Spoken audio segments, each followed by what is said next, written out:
블록체인 쉽게 알기 쫄지마 블록체인!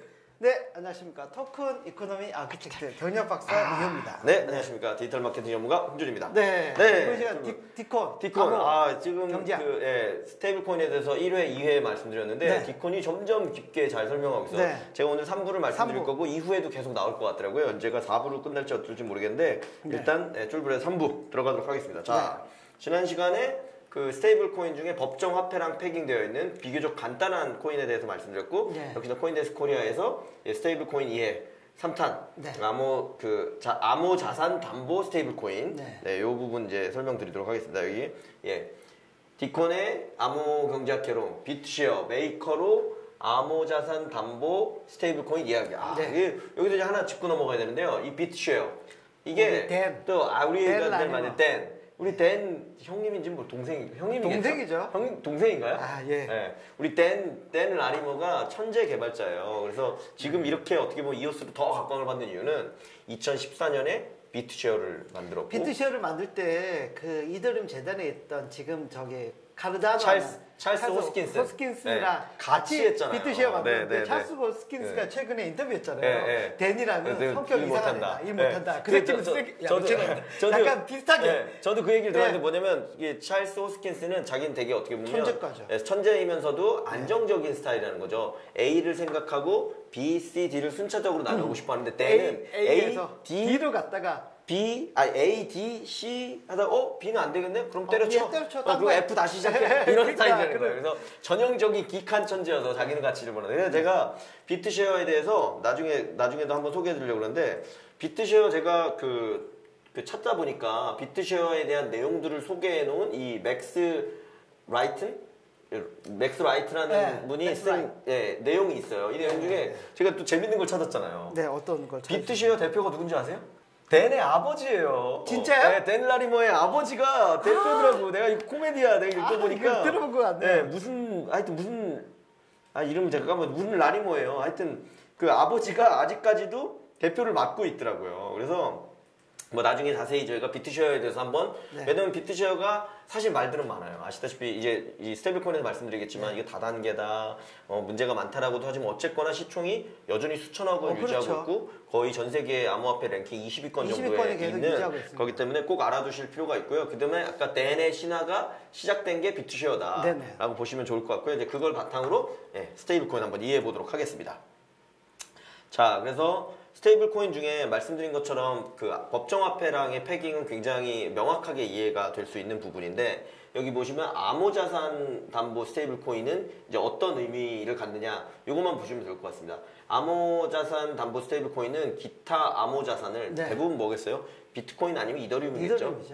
그 신뢰도가 높으니까요. 스마트 계약 주소 역시나 스마트 컨트랙을 거는 거죠. 그래서 주소에 예치해서 프로토콜에 설정된 담보 비율에 따라 대출받아 사용할 수 있는 스테이블 코인입니다. 제가 그냥 간단히 말씀드리면 최소한 여기에 관심 있는 분들은 주식을 해봤다거나 내용들을 아실 테니까 주식에서 하던 주식담보대출 이런 거랑 비슷하다고 보시면 돼요. 의미심장한 말해보셨죠. 의미심장한 미소를 우리 박사님께서 주시는데 아시겠지만 주식은 현금보다는 변동성이 크거든요. 그래서 주식이 내가 뭐 예를 들면 네이버 주식을 100만 원어치 가지고 있다. 그럼 100만 원을 다 빌려주는 게 아니라 담보 비율이 그렇죠. 네이버는 그래도 안정적인 회사니까 70만 원 가치는 있을 거야. 그럼 70만 원에 대해서만 빌려주는 거죠. 그럼 30만 원에 이미 유동폭을 잡고 70만 원에 대해서 빌려줍니다. 그리고 또 하나가 있어요. 그런데 갑자기 네이버가 무슨 문제가 생겨서 가격이 막 반토막이 났어. 그럼 이틀 3일 동안 반토막 날려거든요. 그러면 스마트 컨트랙에 걸어놔서 자동적으로 70만 원 이하로 떨어지려고 하는 순간 그 전에 예측을 청산을 해버리는 거죠. 청산을 하거나 아니 담보 비율을 낮추거나 담보를 더 추가로 넣게끔 하죠. 자, 그래서 그런 부분에 이제 주식담보대출이나 그동안에 있었던 금융상품과 비슷한 거를 가지고 있다. 다만 그거를 암호화 자산을 가지고 하는 거고 암호화 자산은 유동성 변동폭이 크기 때문에 그런 부분들에 대해서 좀 더 타이트하게 잡고 있다를 기본으로 보시면 될 것 같고요. 주로 이제 그 내용들의 기본 메커니즘과 개념은 그 내용들에 대한 설명이 주로 나오게 됩니다. 이 사진을 왜 넣은 건지 모르겠는데 하여튼 게티 이미지에서 하여튼 이게 스테이블 코인에 대한 얘기를 하시려고 넣은 것 같아요. 그래서 자, 기본적으로는 아까 말씀드린 것처럼 저거 왜 넣냐면요. 다시 왜 앵커 자산이 있어야지 앵커구나. 이게 담보가 된다는 거죠. 죄송합니다. 제가 그걸 깜빡했네. 앵커 자산이 있어야지. 그래서 예. 이제 이 스테이블 코인에서 암호화폐를 갖고 자산을 잡는 건 아까 말씀드린 주식담보대출하고 똑같은데요. 초과 담보를 잡는 거예요. 그게 아까 말씀드린 것처럼 담보의 양이 더 많게. 그게 주식뿐만 아니라 더 쉽게 이해하시려면 주택담보대출도 똑같습니다. 주택 가격의 몇 프로밖에 이제 자가죠, 자가? 예, 자가. 네, 자가 아파트. 훌륭 아파트가 있으신 분이에요. 아파트를 가지고 있는데 예를 들면 그 아파트가 10억이다 그러면 이유 박사님이 10억 아파트가 있으니 10억을 빌려주세요 하면 10억을 빌려줄까요? 아니죠. 안 빌려줍니다. 가격이 떨어질 수도 있거든요. 4, 5억 정도밖에 안 빌려주고요. 그게 아주 좋은 지역이라고 하더라도 뭐 7, 8억 뭐 이렇게만 하고 또 정부의 규제 이런 것 때문에 뭐 DTI 규제하면 6억만 빌려주고 이런 이유가 다 그런 내용들이 있는 거지. 그게 바로 초과 담보를 잡고 하는 거다 정도로 그냥 이해를 하시면 좋을 것 같습니다. 그다음 말씀드린 강제청산. 이게 그거죠.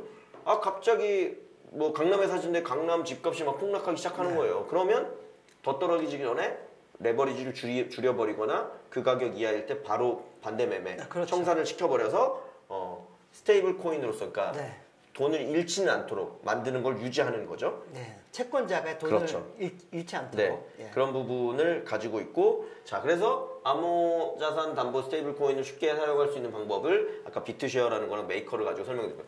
그러면 근데 자꾸 원론적인 걸 다시 한번 말씀드리면 근데 왜 이렇게 복잡하고 어려운데 스테이블 코인을 왜 사용하려고 하느냐 그리고 저기를 만드는 사람들이 도대체 무슨 의미가 있지? 원래는 이 플랫폼 코인이나 이런 걸 만드는 데들은 암호화폐 가격이 막 올라가고 해서 돈도 벌고 생태계 커지고 한다 그러는데 이건 그런 것 같지도 않은데 계속 말씀드리면 금융 레버리지를 엄청나게 높일 수 있다. 금융 레버리지를 높이고 뭐 저는 더 큰 부분은 의미는 그 법정화폐를 대체하려고 하는 거대한 야심을 갖고 있는 거죠. 그리고 그러니까 말씀드렸듯이 제가 지난 시간 마지막에 말씀드렸는데 법정화폐가 여전히 부가가치를 발생시키는 부분이 있어요. 근데 그 옆에서 조금씩 부가가치를 발생하면서 어떻게 보면 법정화폐의 지위의 일부를 자꾸 뺏어오는 거죠.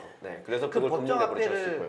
대체를 좀 뭐 이렇게 포션을 점점 높여간다는 거는 그 권력을 점점 갖는다는 의미가 맞습니다. 법정화폐가 누리는 그 막대한 권력이 있거든요. 그러니까 사실 보세요. 미국 정부나 한국 정부는 정부가 화폐를 가질 수 있는 엄청난 권한을 가지고 있기 때문에 모든 권력, 권한, 파워가 시작된다고 보셔도 종이에다가 찍어내면 그게 돈이에요. 그게 신용이고. 돈이 있으면 권력이 생기죠. 그걸 이제 스테이블 코인은 그대로 가져오고 싶은 생각을 가지고 있다고 보시는 게 맞을 것 같고요. 자, 그래서 비트쉐어랑 같은 경우에 비트쉐어는 기본적으로 두 가지로 되어 있습니다. 담보 역할을 하는 비트쉐어 토큰이라는 것과 그 다음에 스테이블 코인 역할을 하는 MPA, 마켓 패그드 에셋이라는 걸로 구성되어 있고요. 이 두 가지를 가지고 기본적으로 사용하게 되습니다. 그럼 어떻게 하느냐? 이게 생각보다 좀 복잡한데 내용을 이제 쭉 보시면 뭐 쉽게 아실 수 있으니까 기본적인 원리는 그냥 일반적인 스테이블 코인과 비슷합니다. 근데 이게 그럼 많아졌을 때, 작아졌을 때 이런 부분들의 이유가 있는데 이제 간단히 일단 내용만 설계하게 되면 이 어쨌거나 스마트 컨트랙을 통해서 예치를 하게 되고요. 원하는 액수 내에서 아까 한도 같은 걸 정해놓고 예를 들면 그 비트쉐어 같은 경우는 US 달러, 그다음에 위안화, 그다음에 뭐 금, 그다음에 은 이런 것들과 나눌 수 있도록 하고 그런 것들을 발급받아서 자기가 원하는 거에 따라서 이제 활용을 할 수 있도록 하게 되는 거죠. 보면 뭐 저기 옵션에서 많이 나오는 건데 판매자는 숏이라고 표현하고 구매자는 롱이라고. 그러니까 뭐 짧게 갖고 있습니다. 팔아치운다는 느낌이 강한 거고요. 롱은 길게 보유한다, 산다라는 느낌이 강한 거예요. 그래서 뭐 상승을 뭐 예상한다거나 이런 부분이 있고요. 자, 근데 뭐 백서의 문제점이라는 거는 일단 비트쉐어 백서가 처음에 아까 논란의 여지가 됐던 건 30일 포괄 지에서 빌리거나 한 모든 행위들은 30일 내에 청산 이렇게 해놨어요. 그랬더니 이제 수급의 문제라든지 이런 게 발생할 때마다 생각보다 거래가 잘 안 되고 이런 부분이 있어서 사실 비트쉐어는 백서를 나중에 바꾸면서 2015년 11월에 다시 발행하면서 이제 30일 유효 기간은 없어서 더 많이 할 수 있도록 한다. 근데 여기 중요한 게 있는데요. 그래서 자, 실제로 2016년 10월에서 12월 사이에 비트 USD 그러니까 US 달러랑 패깅되어 있는데 변동성의 범위가 0.49불에서 1.37불이었어요. 그러니까 테더 같은 경우가 0.2%에서 거의 유지가 되고 있다고 보면 엄청나게 변동폭이 큰 거죠. 이제 거의 50%죠. 플러스 마이너스. 그런 부분들 때문에 이슈가 있고 그래서 아까 제가 비트쉐어 백서를 찾기 어렵다고 말씀드렸는데 그 이유가 비트쉐어 백서를 개정하고 있다는 이유로 웹사이트에서 백서를 공개하지 않고 있어요. 어떤 게 개선된 백서가 나올지 지켜봐야 되는 상황입니다. 그래서 아직까지 그런 어려움이 좀 있다라는 거. 그래서 화이트 페이퍼가 지금 언더 컨스트럭션 이렇게 돼 있습니다. 자, 그 다음에 메이커의 다이는 뭐 박사님께도 몇 번 소개해 주셨는데 네. 어쨌거나 비트쉐어가 가지고 있는 단점을 좀 더 보완하겠다라는 걸로 해서 이제 비슷한 형태로 나왔어요. 이더리움 기반으로 네. 나왔죠. 여기도 이제 거의 뭐 2가지 방식으로 진행이 되는데 여기는 이제 한 가지 다른 거는 제 CDP 쉽게 얘기해서 저거를 청산할 때 여기 안정성 비용이라고 해서 이 지급할 수 있는 토큰을 2가지로 나눠놓은 다음에 한 가지 MKR이라는 걸 보유함으로써 이 의사결정, 그러니까 거버넌스에 참여할 수 있도록 함으로써 이 비트쉐어가 가졌던 불안감을 좀 더 해소할 수 있는 방법으로 한다라는 게 돼 있습니다. 근데 이제 메커니즘 비슷하니까 제가 메커니즘만 간단히 이제 설명을 드릴게요. 2가지. 메이커를 가지고 이 메커니즘이 비트쉐어 메커니즘 거의 같다고 보시면 돼요. 요는 예를 들면 원래 1다이는 1달러여야 되는데 0.8달러예요. 가격이 낮은 경우에 그럼 어떻게 될 것이냐의 부분인데 여기도 똑같습니다. 그 제가 지난 시간에 현금을 가지고 그 US 달러를 가지고 말씀드렸듯이 자 그냥 쉽게 보시면 1다이는 원래 1달러의 가치가 있는데 0.8달러에 살 수 있어요. 1달러로 올라갈 거니까 다이를 더 사겠죠. 그렇죠. 그러면 달러가 많은 사람들은 달러를 막 자기 모아서 다이를 사면 나중에 수익을 낼 수 있는 게 명확해져요. 그러면 뭐가 늘어난다? 다이의 그 공급이 늘어나는 거죠. 그렇죠. 네, 그렇기 때문에 뭐 하여튼 저기 말씀을 끊어서 죄송한데 마켓캡이 지금 많이 빠져서 다이가 거의 다이했어요. 네. 다이가 다이아드가 하고 있는 거죠. 600억 정도밖에 안 돼요. 그렇죠. 그래서 수요가 엄청나게 약간 제가 공급이라고 했는데 수요가 늘어나서 수요가 늘어나면 가격이 올라가거든요. 그래서 1달러를 가도록 하는 거죠. 근데 여기에 절대적인 가정이 이더리움 담보다 보니까 이더리움 가격이 갑자기 뭐 100%가 빠진다든지 50%가 빠진다든지 변동성이 너무 큰 경우에는 크면은 이게 다이가 효용성이 다이하는 거죠. 다이하는 거거든요. 그래서 최근에 그 뭐 한 달 사이에 이더리움 가격이 50만 원에서 25만 원으로 거의 50%가 폭락을 했잖아요. 그럴 경우에는 다이가 소용이 없는 경우가 사실 저도 그 말씀을 드리고 싶은데 그래서 이 이론을 내용들 요거 그대로 읽어보시면 생각보다 논리적으로 되게 쉽게 이해가 돼요. 아까 말씀드린 것처럼 가격이 싸지면 이 수요가 늘어나서 가격이 그 1달러를 향해 가도록 돼요. 그 1달러 넘어서면 내가 가지고 있어서 손해거든요. 그럼 팔아 제낌으로써 공급이 많아지니까 다시 1달러 내려오도록 돼 있어요.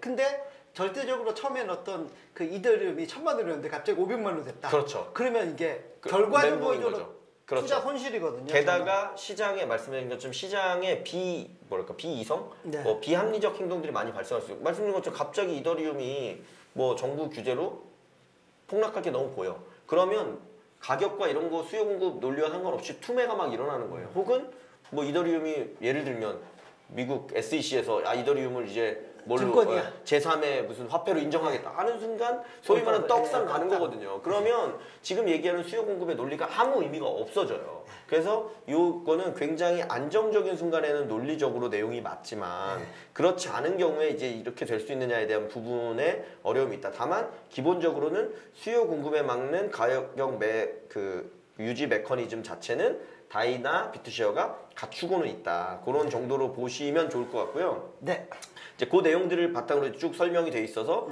이제 가격에 대한 부분이 있고 그 말씀하신 것처럼 그런 문제가 발생되는 거를 대비해서 이 메이커 같은 경우는 추가적인 걸 하나 더 갖추고 있어요. 타겟 레이트 피드백 메커니즘이라고 해서 예를 들면 1다이는 1달러를 무조건 미트해야 된다라고 하면 그거에 맞도록 더 많은 여기 보시면 TRFM이라는 거를 발동시켜서 아까 이 위에 있는 이 메커니즘을 발동시켜서 그 가격으로 무조건 갈 수 있도록 기술적으로 이 시장 내용들을 가지고 유도한다라는 부분들이 있어요. 근데 이것도 마찬가지로 시장의 변동폭이 너무 급격하거나 시장의 사람들의 어떤 방향성이 한쪽으로 쏠린 경우에는 사실 작동할 거냐에 대한 이슈가 있어요. 다만 메이커 같은 경우는 지금까지는 이걸 작동하지 않고도 잘 지켜왔다. 근데 이제 문제는 말씀하신 것처럼 시장에 어떤 화답을 못 받고 있다는 거죠. 현재까지 적용된 적이 없고 따라서 1달러로 계속 유지되고 있다라고 하지만 장기적 가격 편차가 생기면 가격 조정을 할 수 있고 뭐 단기적 가격 편차는 완만하게 조정한다라고 하지만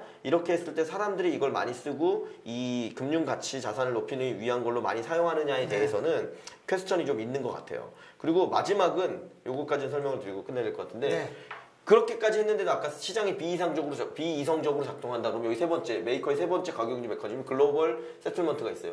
여기 그렇게 글로벌 세틀러라고 하는 그 슬러들이 이 사람 이제 이 투표자들이 의사결정권을 갖고 있는 모든 CDP를 강제로 청산하고 이대호를 그냥 환급해 버리는 게 있습니다. 근데 여기서도 마찬가지예요. 저런 순간이 온다 그러면 그러니까요. 투자자 손실이나 이런 게 발생 안 할 수는 없다는 거죠. 그렇죠. 이제 그런 부분. 그래서 아까 말씀드린 것처럼 이 초과 담보를 잡아놓고 하는 부분이 있기 때문에 가급적 그 일이 일어나기 전에 아주 신속하게 의사결정을 해서 하겠다는 이론적 메커니즘을 가지고 있지만 아까 말씀드린 것처럼 한순간에 50%가 빠져버리거나 이런 일이 생기게 되면 그런 예외적 사건을 그 대응할 수 없다 부분이 이슈가 되고 이걸 제가 왜 되게 중요하게 말씀드리냐면 사실 우리가 그 피앗 머니 세상에서도 그런 일이 많이 있었어요. 담보 가치가 IMF 터지고 네, IMF 그리고 그 미국에서 그 예전에 있었던 그 러시아 시장에 투자를 많이 했던 롱텀 캐피털 매니지먼트 이런 데들이 하나 예상 안 한 게 있거든요. 러시아가 모라토리엄을 선언할 거라는 변수는 아예 없었어요.